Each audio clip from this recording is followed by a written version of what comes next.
எல்லோருக்கும் வணக்கம். டுடே வவா மீன் fish fry. So அதுக்கு என்னென்ன மசாலான்னு பார்த்துடலாம்.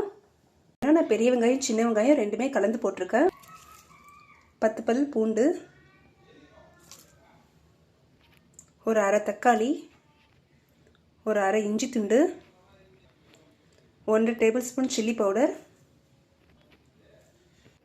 1/4 டீஸ்பூன் மஞ்சள்தூள், 1 டேபிள் ஸ்பூன் மல்லித்தூள், தேவையான அளவு உப்பு, 1/4 டீஸ்பூன் மிளகுத்தூள், 1/4 டீஸ்பூன் ஜீரகம்,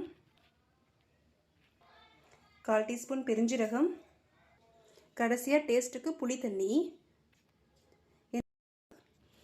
வாசனைக்கு கருவேப்பிலை, ஒட்டுக்கா பேஸ்ட் மாதிரி அரைச்சி எடுத்துக்கலாம். மசாலா ரெடி ஆயிடுச்சு. 1 டேபிள் ஸ்பூன் கார்ன்ஃப்ளவர் மாவு சேர்த்துக்கலாம். அப்போ தான் மீன் கொஞ்சம் கிரிப்ஸியாக இருக்கும்.